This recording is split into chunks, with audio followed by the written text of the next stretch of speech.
don't think there was any way for Andy and I to predict where we were going when we were young. It was something we did because we loved it, truly, making games. I had always thought that Andy and I, as a team, were going to be successful. But, you know, Naughty Dog, who would have thought you would create Naughty Dog?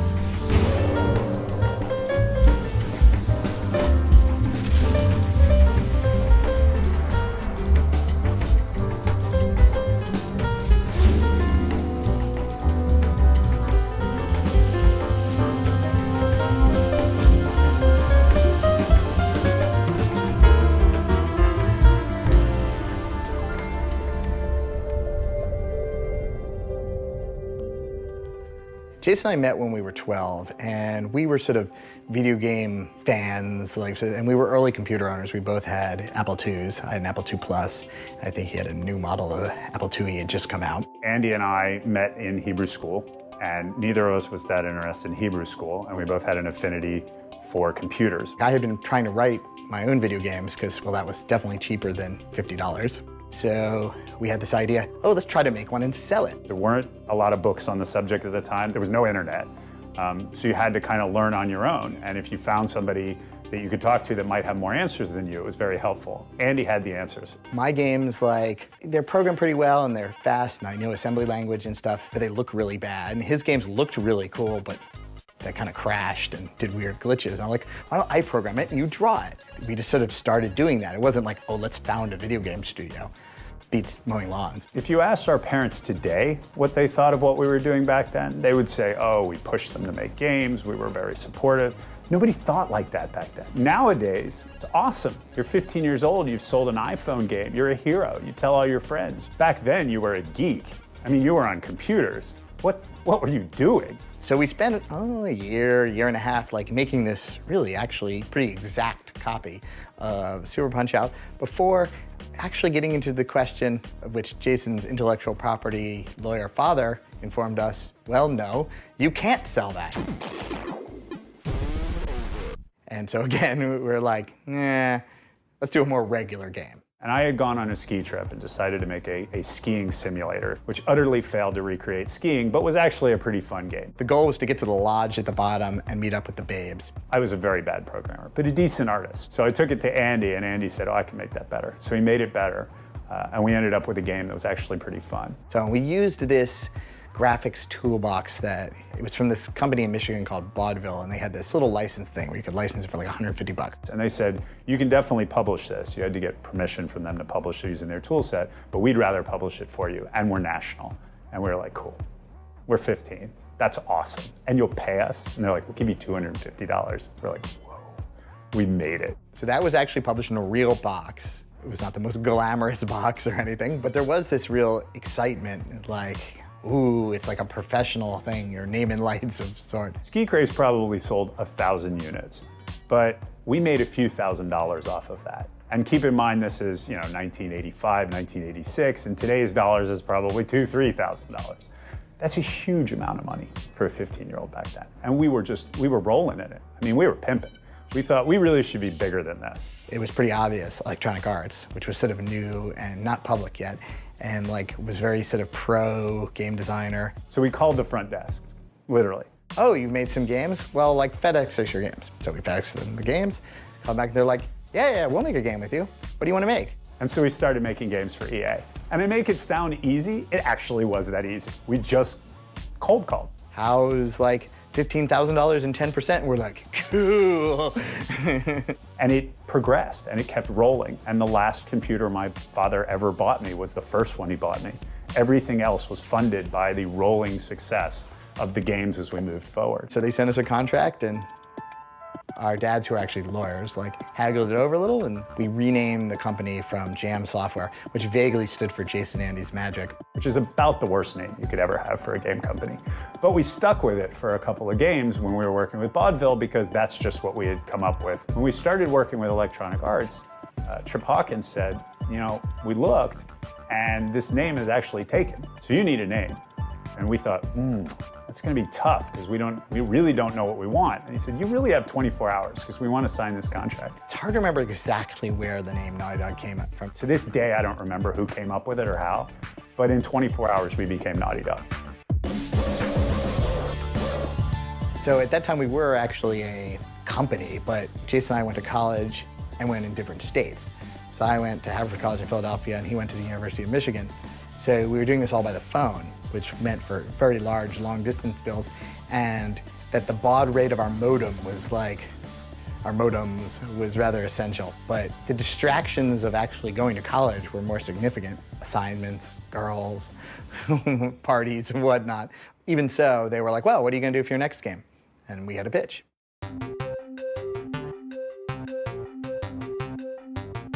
Rings of Power was really Andy's baby. This time it was gonna be a PC game. But as we were walking through Electronic Arts one day, Andy looked over and saw a bunch of wires coming out of a weird silver box, and he said, hey, that looks like a reverse-engineered Sega Genesis. And we were both quickly whisked by security into a room. They're like, you have to sign an NDA, you can't tell anyone that it exists, and all this other stuff. And Andy said, you know, we probably should be making Sega Genesis games. And EA, Trip Hawkins, and Ben Gordon said, yes, you should. Sign the document, and yes, you should.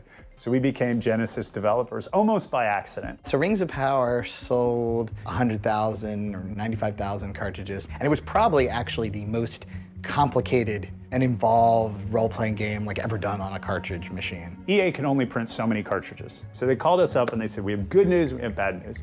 The good news is you're sold out and everyone loves your game. The bad news is we're not gonna print anymore. We're printing Madden instead. We came out the same month as Madden, and they were selling out of Madden completely. So if you can only print so many games a year, you don't say, well, I'll sell this, sell to these people, I'll sell to these people. You say, how can I make the most money? And the way you make the most money is you only print Maddens. And that really killed our buzz.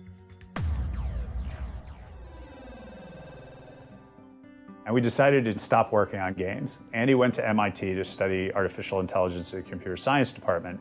And I moved to California to learn how to surf and to get into the special effects business. But somewhere midway in that year, maybe 6 months later, and this is the beginning of '93. 3DO started up, existed, and Trip Hawkins called us up and said, you guys should be making games. Trip could sell you a turd. Trip's a very good salesman.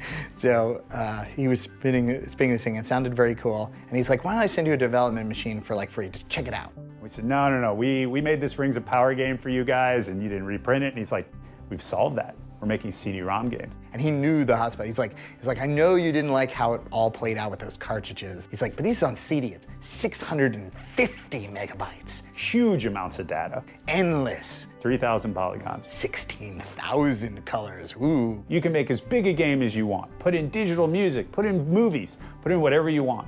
And it does 3D. We're like, whoa. It's a grand new world. And within a month, we were back into making games.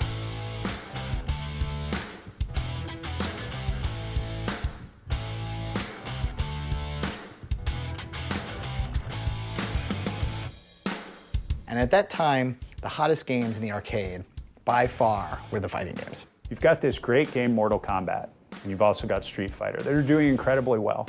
Now you have a new platform in the 3DO, and neither of those games are coming out for this system. So we'll fill that hole. Amazing, even though I was still enrolled at MIT, I probably spent about 2 or 3 hours a week, like actually doing anything related to school. Basically, we worked on Way of the Warrior like nonstop. And he rented an apartment that we both shared. And we basically used the apartment as our studio. We took the money that we had made from Rings of Power and we spent it on Way of the Warrior, and we did not go get a publisher. Andy and I had left the Rings of Power debacle with the idea that we had to control our destiny.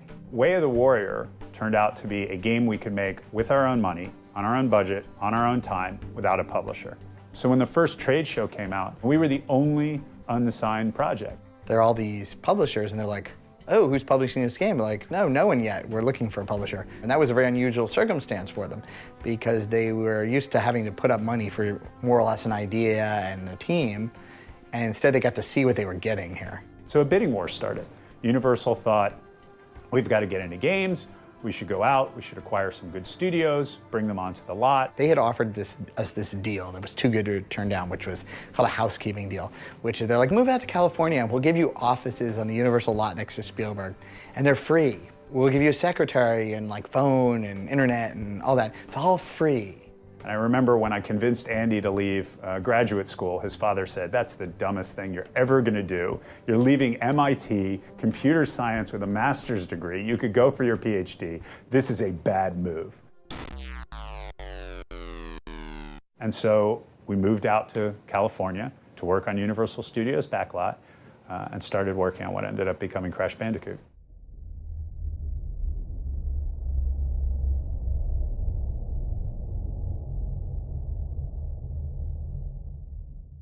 I first heard about Naughty Dog, gosh, it must have been back in 1995. I had just come from a standard game studio. I was actually working in the film industry. I was working at Crystal Dynamics, and I got a call about this place called Naughty Dog. It's a startup, it'll probably fold. And first I thought it was like a porn studio or something. It was just a bunch of guys in a room trying to hammer something out. Started hearing rumors about a game called Crash Bandicoot. And we would look at it and just kind of get blown away by what was happening on the screen. They were like, how are they doing that? With Crash Bandicoot, it was only 6 people, but you could have sworn it was a team that was bigger than that. That legacy has come through all the years. And the passion that we put into making games, In the 18 years that I've been here, after almost close to 20 years for me, I still feel that. I still see that here at Naughty Dog.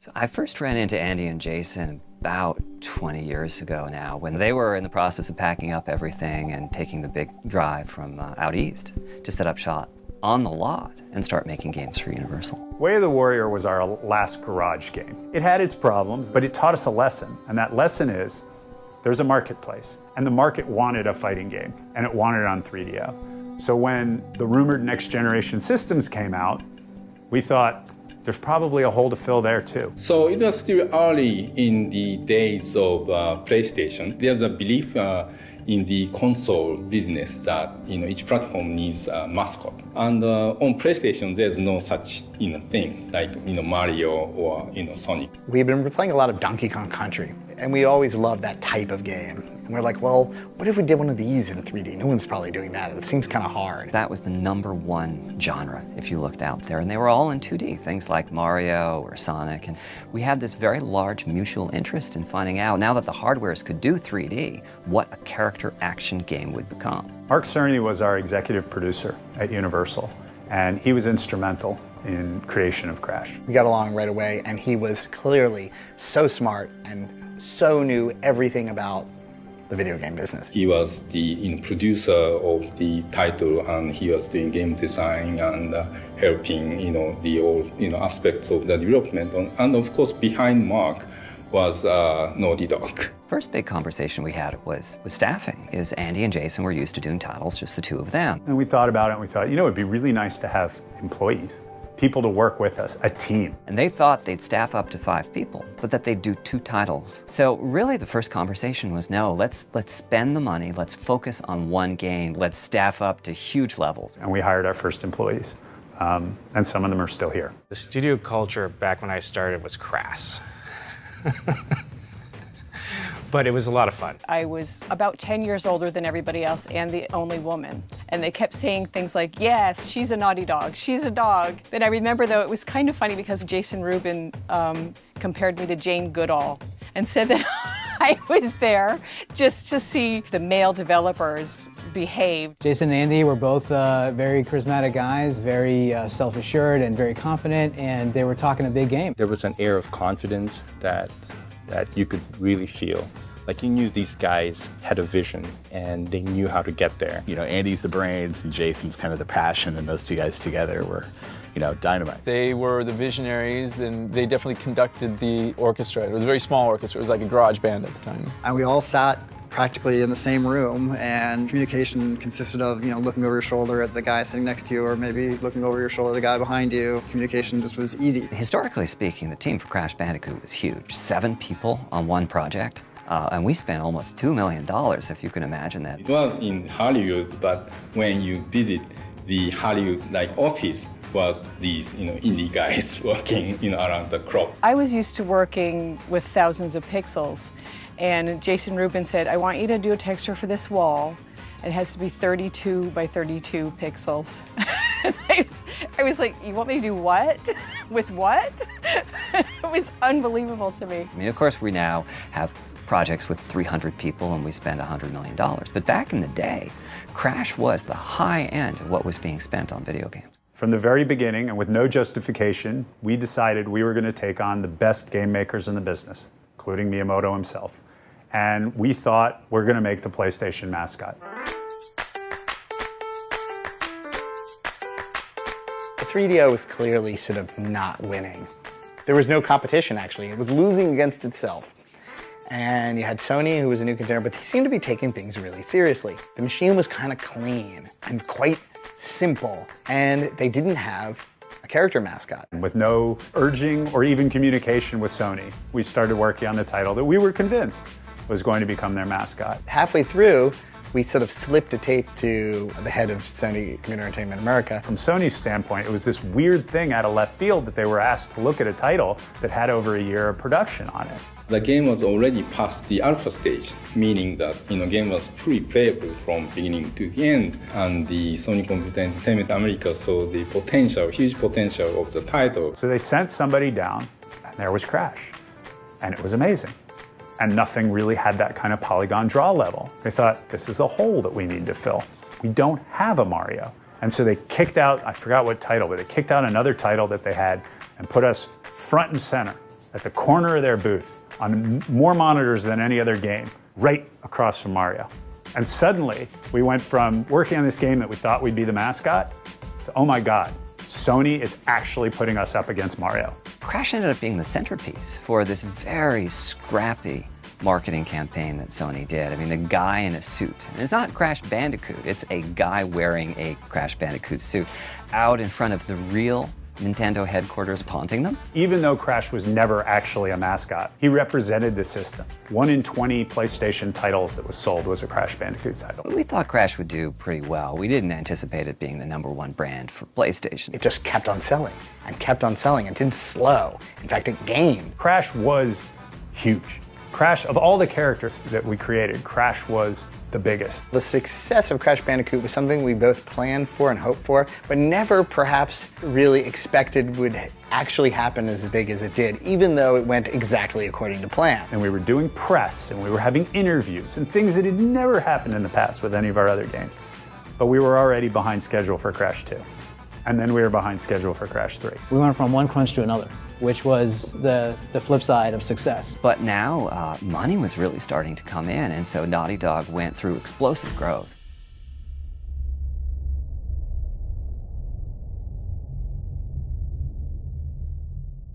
The studio vibe at that time was very small because I think I was like the 26th person there. I was like hired as a temp to kind of like help out and stuff as the company kind of got bigger, and I kind of did everything that nobody had time for a little bit or whatever, so 14.5 years later. We were growing very quickly, as the industry was. With the PlayStation 1, certainly you wanted to do the games on low budget, and you could because they were relatively small games compared to what was being done today. On the PlayStation 2 at the beginning, publishers were saying, these games are really expensive. That ended up killing them. Other publishers like EA and Activision, Sony, Microsoft said, make the biggest splash that you can. And Naughty Dog went from being a team that always tried to save money and work as tightly as we could to hire big, think big. Let's put everything we have into making these games.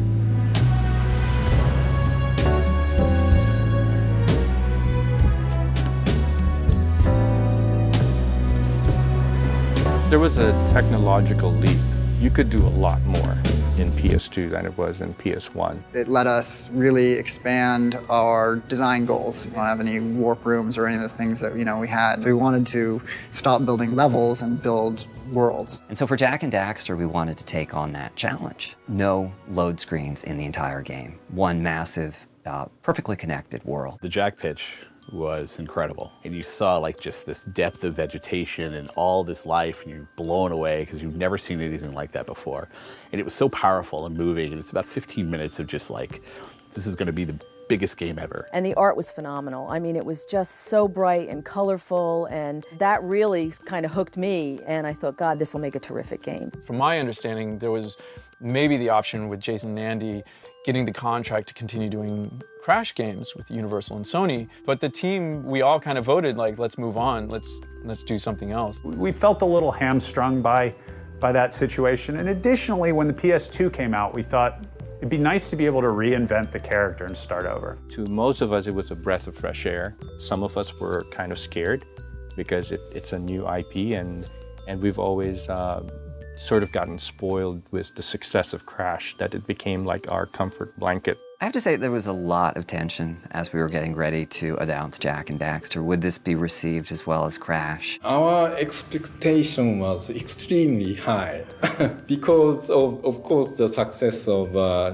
Crash Bandicoot. The initial couple of months, before and after the launch of Jak and Daxter was very, very stressful. I remember Jason at our announce event getting extremely ill 90 minutes before the event, going on stage, nailing it, and then after the event, within 90 minutes, being perfectly healthy again.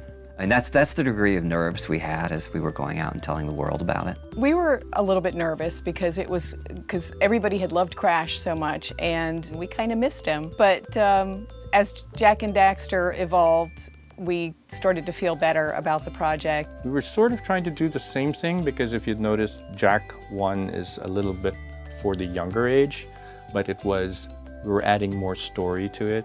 We were taking our narrative more seriously and our characters are more developed. The fidelity of the animation took way more animation time, and then we had cutscenes that were way more elaborate with synced up with dialogue, and it just got too hard. Walk it off, tough guy! Everything was a little bit more complex, and you had to become more specialized. They had characters that were talking and nobody to manage anything.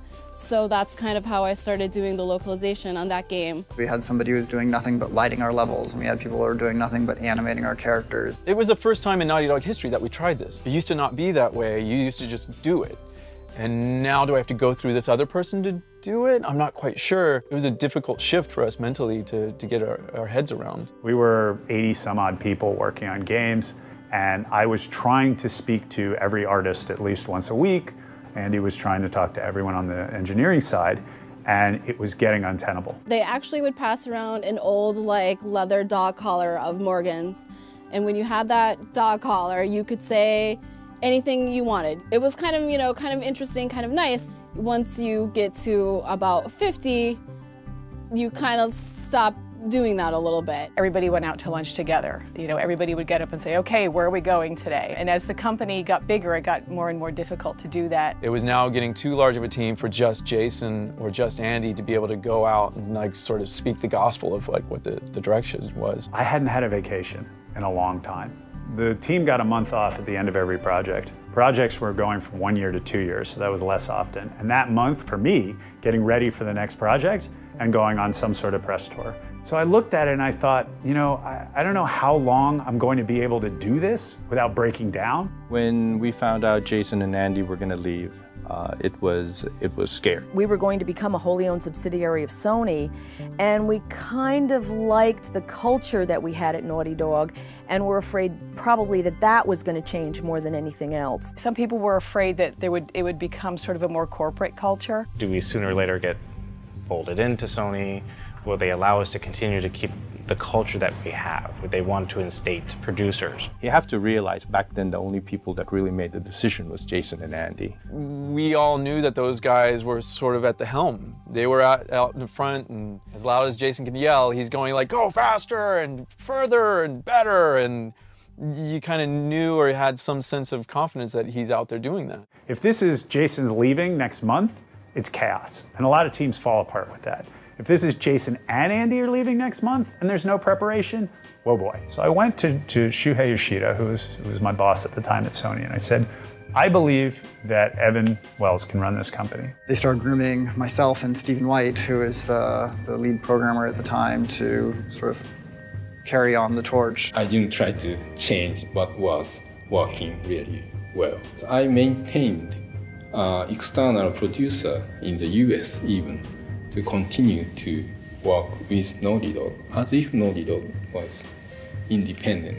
And actually that structure hasn't changed even now. And that transition is why Naughty Dog was one of the most successful transitions of executives leaving in the history of the game industry. I'm super fortunate that Jason and Andy gave me the opportunity to pick up the reins. This has been the chance of a lifetime, and I just come to work every day and hope I don't screw it up. What I'm most proud of is not the fact that we created Crash Bandicoot, but that we were able to create multiple Crash Bandicoots and then follow that up with Jak and Daxter. It was a massive undertaking and really good games, really, really good games. And every now and then I get in a conversation with someone, oh, what do you do? Well, you know, I made Naughty Dog and, you know, we made Crash Bandicoot. And they say, oh, Naughty Dog. Yeah, Last of Us. Wow.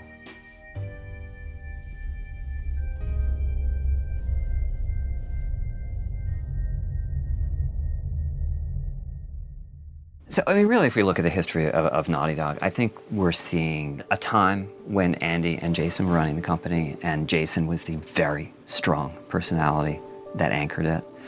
And then the last 12 or so years where Evan Wells and Christoph Balestra have been anchoring it. And very different approaches, very different products. I'm originally from France, and the first time I heard about Naughty Dog was just when I was playing Jak and Daxter, and I was like, I want to work with those guys. Christoph grew up in the mod scene, and he was self-taught. It's awesome, right? Like, Christoph worked really hard. He had the respect of everybody around him. People knew automatically who he was going to be. I started here working on Jak 2 just as a gameplay programmer. My English was just absolutely awful. A couple of days in, just like Stephen White, who was the program director, just introduced me to Evan Wells, and he said, hey, you're gonna have to work with that guy. Evan started talking to me. I didn't get anything of what he said to me. I'm like, okay, that's gonna be fun. And next thing you know, it's Christoph walking around with a clipboard going, we got to get this code done. We got deadlines. You've got too many open bugs. You got to fix this stuff. Evan pulled me aside one day at lunch and said, oh, by the way, I just promoted Christoph to vice president. And I'm like,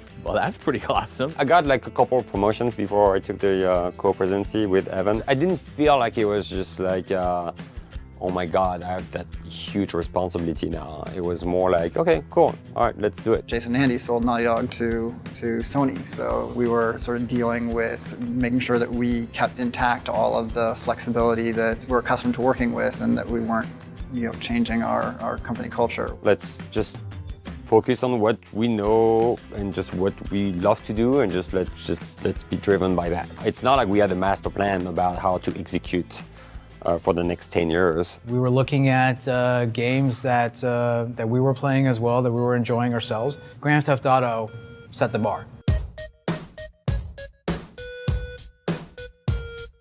And it ushered in the era of the mature gamer. As the genres of games were getting like more serious and open world, I think with Jak and Daxter, that story, we tried to like mimic that a little bit, but in our fun, cute, like Jak and Daxter kind of way. We were doing our best to keep Jak aging up and maturing with that audience. But, I think we were kind of hamstrung with the direction we picked at the beginning. It was a realization, I guess, that the demographics we were running after was also getting older. And you can see Jak getting closer and closer to human proportions, and his weaponry going from kicks and punches and the like, shooting eco to machine guns and pistols. Thought, okay, well, shooting's pretty fun, so we should throw shooting in there too. So we were starting to, I think, just glom onto a lot of ideas that were out there at the time. I hated that.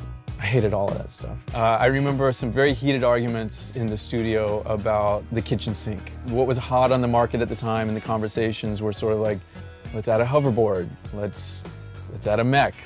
The best decision I think we made for Jak 2, though, is we gave him a voice. You talking to me? Yeah, you talking to him? We were convinced that giving the protagonist a voice would somehow prevent you from immersing yourself in the role of the hero. And then once you saw sort of like a heavily story-driven and a fleshed-out world that had all these other characters, you wanted your protagonist to speak. And you can tell Daxter to shut up every now and then, because Jesus, Daxter. We knew we wanted to actually continue that arc and get into realistic storytelling with real human beings in real-world settings. That really kind of was where everything was going. People were sort of getting out of the cartoony kind of stuff, because now, you could do more with the game engines. It's like, why not try it? By the time we got to the last Jak game and we did the racing game, It felt like Jack had kind of run its course, and we were ready for something different.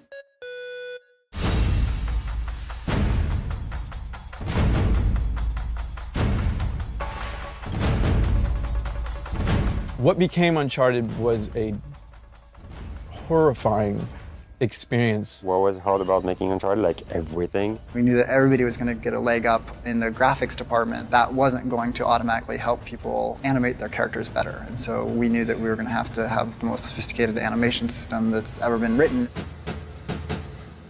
We had no idea how we could achieve just any of what we wanted to do. It was like extremely difficult. Our eyes were so big and our stomach was so not ready for what was the reality of the PlayStation 3. It had taken maybe 6 months to get up to speed on PlayStation 2, but with PlayStation 3, we'd spent over a year trying to learn the new graphics technologies and trying to learn how to use the SPUs for world simulation. And we still weren't at the point where we had a particularly playable game. Naughty Dog was not alone to have struggled to make the first title on PS3. But again, especially after the success of Crash Bandicoot and Jak and Daxter, we had a really high, expectation. And ultimately, we decided to, you know what, let's do less high concept and just ground this guy. We wanted to have to render just ordinary clothes. We wanted to strip down our hero to be just a dude wearing jeans, and he's going to have to carry the role of protagonist without this stylistic silhouette or something. He was going to have to be a movie star. All the games we were looking at best in class at the time were Space Marines or badass dudes with big ass guns that you shouldn't be able to pick up. But we said, you know what? We're going to make a more cinematic approach, and it was really hard. The team that we built was a Crash team. And then suddenly you give us this curveball where we have to design this realistic, grounded game. There was almost like a revolution that happened inside the animation department when we started talking about using mocap. Mocap was like a big controversy at Naughty Dog. We did a lot of tests early on, and the hand animated stuff it just wasn't grounded enough. It didn't have that sense of weight. And I think there was only one piece of software at the time that was actually specialized in mocap animation. And so we had to hire somebody just to work on that software to try to translate how the hell to use that data, because we didn't know. The technology wasn't working out for us, and we wasted probably 6 or 9 months on a path where we basically had thrown all of our tools out and rewritten everything. At the time, it's yeah, throw everything out. We're awesome. We'll remake everything. And looking back, it's that was the worst idea ever. Nobody could work. I mean, the artists couldn't work, the designers couldn't work, and I had somebody come in my office quitting every single week. We'd always grown. And it was the first time at Naughty Dog that we actually saw that attrition, that sense of people were actually leaving. We were losing more people than we were hiring. And it was actually hard to hire people. No one actually wanted to join us. And there was a sense that Naughty Dog was a sinking ship.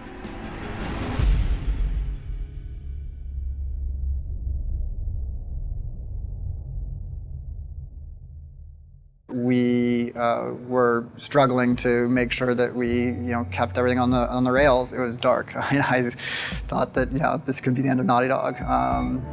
But we refocused the entire studio on just getting the PlayStation 3 engine and tools back on track. We just wanted to prove to those people that left that we can do this. This is how it gets done, and it's dirty and it's sloppy, and this is part of the process. At the end of the day, we needed to put a game out and focusing again, on what we're doing here. We're making games. It was tough, but little by little, it won the team. We soldiered through it. We actually had to scrap. At the time, we'd also started up a PSP game. We're going to do Jak and Daxter on the PSP. So a lot of people on that project were kind of bummed, but I was actually excited because I went from being a designer on this PSP title, oh my God, now I'm designing and co-writing this future Naughty Dog PS3 title hasn't been announced yet. I loved it. I thought it was such an amazing opportunity. It's funny because in the development process, there's always this moment where just about everybody doubts what they're doing. There's all these questions.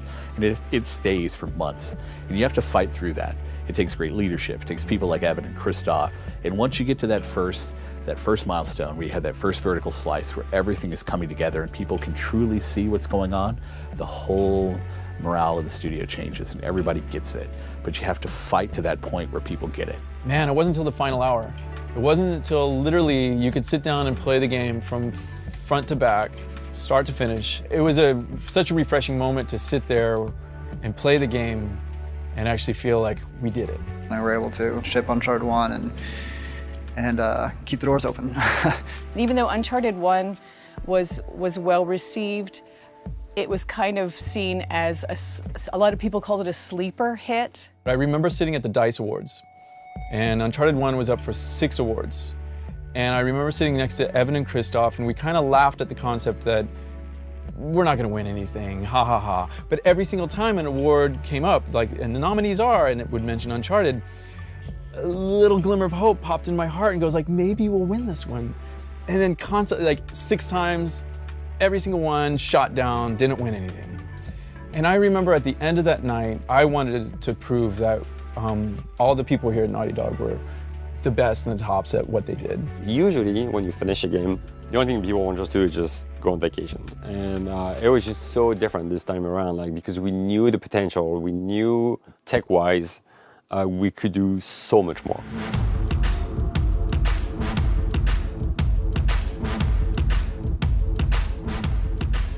So the very first thing that we wanted to do is have this epic train battle where you're barreling through the mountains, the Himalayan mountains on the top of a train and climbing inside and outside the train. And we would kind of smirk and go that would be cool.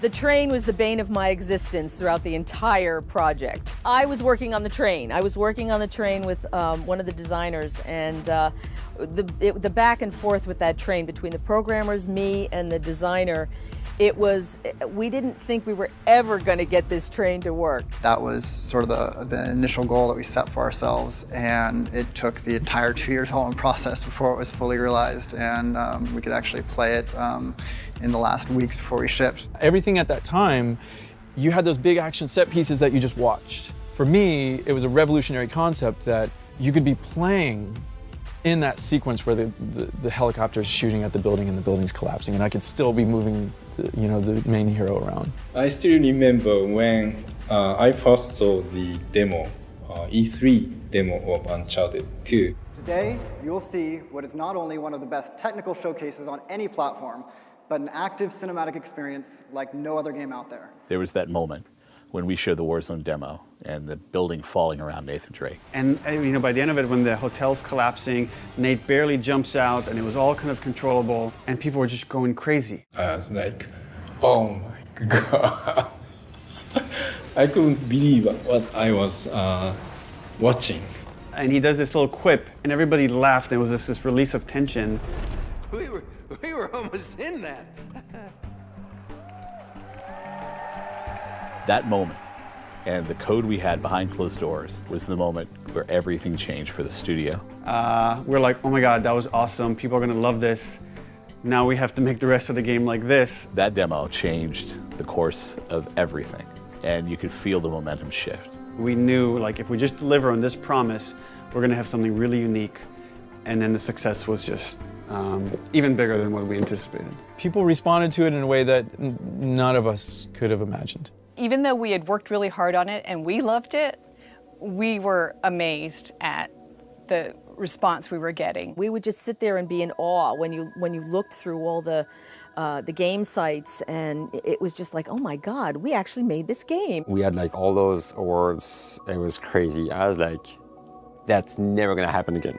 It's impossible. There's just no way. I mean, what we did, I was like, not even another team, I think, in this industry could do it because it was just so crazy. I guess I was wrong.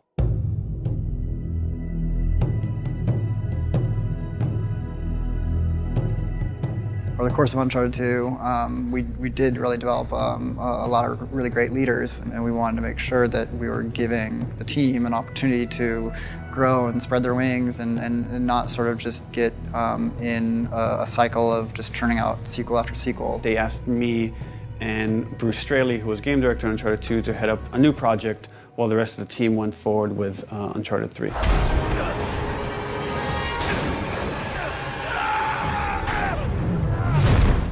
Coming off of the success of Uncharted 2, it was a little bit nerve-wracking. You're like, how do we top that? You wonder, you really do wonder how you're going to do it. Uncharted 3 had a really high bar. We had to keep telling ourselves we have to keep the level high. There was pressure on all of the people involved, right? It was pressure on the story, it was pressure on the acting. We had to out-spectacle ourselves. Uncharted 2 was more like a wow, that's awesome kind of hit, you know?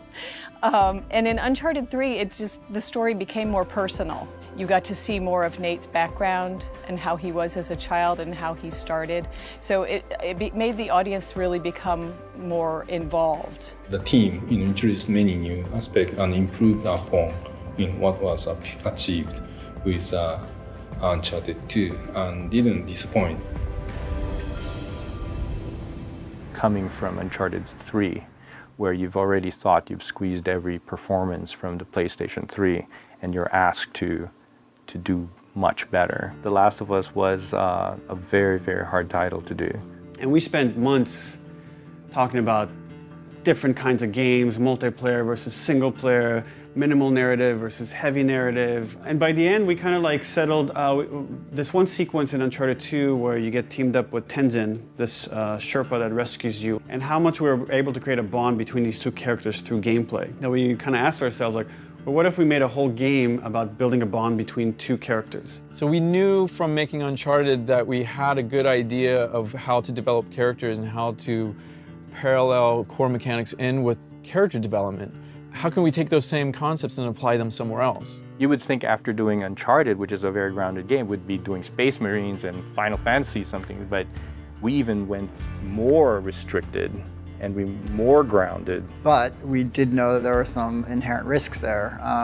Naughty Dog had never made a mature rated title. And a lot of people were like, wow, this is very brave and it's very scary at the same time. This was going to be a much more subtle and nuanced experience, and that it was going to have its peak excitement moments come through something other than over-the-top spectacle. I think people looked at the train sequence or the collapsing building sequence, and they're like, oh, those sequences work because you still had control and there's so much like bombast and all this stuff. But I think the key that very few people have picked up on is that it's coupled with story. We know that we can make a building collapse and we can have a rock slip out from Nate's hands and he can catch himself, and that's going to be kind of an exciting moment.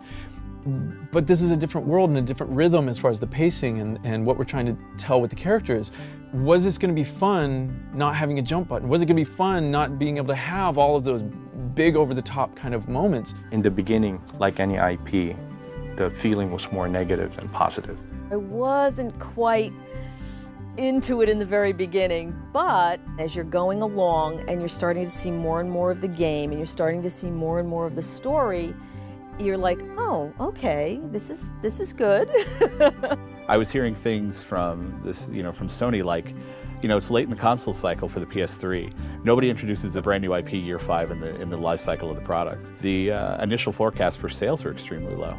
Nobody really believed in the product. Playtests weren't going so well. We got some feedback here and there that maybe there's like little moments that we could hang on to that was just like, okay, like thank God somebody said something positive. But in general, like people weren't responding too well to it. Multiplayer, was revamped almost completely 8 weeks before launch. Ellie's collision, being able to be seen by enemies, that was going and coming and going and coming, and we had one build with it in, one build with it out, one build with it in, because we couldn't figure out what was the best way to go. And then finally, in the last month and a half, we had a couple playtests where we would see people arguing about different aspects of the story or different moments in the story that affected them and which one was more powerful for them. And everybody had their sort of own play style and their own sort of interpretation of how things worked out. We had people calling days afterwards and they would say, I can't get Ellie out of my head.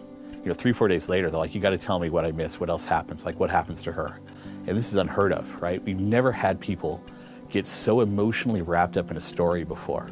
And that was so refreshing. I don't think anybody could have anticipated the reception that The Last of Us got. We're sitting there on Metacritic and refreshing all day long on the day the embargo lifts. I mean, I was sort of in shock and I'm thinking, wow, this is so great. I wasn't expecting the commercial potential of The Last of Us to be this, big.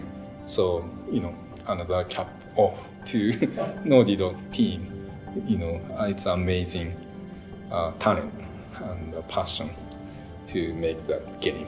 It was just very rewarding that we had been sort of the decisions that we had made to go in those directions were justified, and that our audience has matured to the point where they can really appreciate a story like that. And that's the greatest thing about Naughty Dog is like until the final hour, and sometimes to our detriment, but until the final hour and then somebody rips the disc out of our hands and say, okay, you're done, we're willing to like change it and edit it and figure it out, and up to the final hour, just say like, how can we make this thing better? The fact that this company has been very much allowed to fail on their own terms allows them to succeed like no other. If you're not failing enough, that means you're not pushing hard enough, and you're not trying new things and risking new ideas. It was extremely important for Evan and I just to make sure Bruce and Neil would love like the game they would be working on, because you have to be passionate when you just direct the game.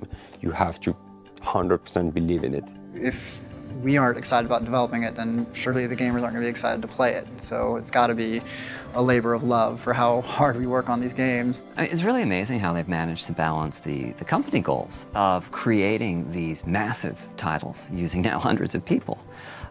And the individual goals of self-expression in everyday work. We could have made Jak and Daxter. We could have done a spin-off from Uncharted, but instead we were allowed to have this opportunity to explore something we felt really passionate about. One thing we're afraid of just like sometimes suffering or working hard. We're just gonna push through it because we know that just we have people who just sit right next to us who we don't want to disappoint. It's never good enough. I mean, even when the game ships, people are still saying, oh, I wish I could have done this, or I wish I could have done that. Most projects never ship. Most projects you even don't get to keep your job after that. So being able to ship a game here for Naughty Dog was a huge honor for us. We all kind of solidified and sort of endured, and in a way that made the team and the philosophies and everything more solid than it's ever been as far as like what the proper way is to make a video game. You have an idea, you try to stick to it best you can, but you really have to trust the people around you to like help find it, because on your own there's no way. You can't make this game on your own. You can't make any of the games at Naughty Dog on your own. When Andy and Jason started the studio, they created a culture of a group of people who really cared about what everybody else thought. Naughty Dog's secret has always been to hire the best people to work on the titles possible. And I know if something hasn't changed, that hasn't changed at Naughty Dog. Hire the absolute best people. When the developer has a really strong ambition and a strong talent, they demand the best out of everyone. And Jason and Andy always demanded the best out of me, so I was able to learn a lot. We're just trying to push ourselves to get the most out of the hardware, to make the most beautiful art that anybody's ever seen, to make a game that is engaging and people don't want to put down, to create worlds that people invest themselves in, just seeing like all the fan art that comes out of the franchises that we create. And I think with Uncharted and Last of Us, you see the culmination of putting that talent together. And there's few other places on the planet that have that kind of talent sitting in a single office space that can work on a game to that level. On the flip side, teams are disappearing. People get tired. Irrational disappeared last year because Ken Levine, for whatever reason, decided he didn't want to continue Irrational. You can't replace Irrational.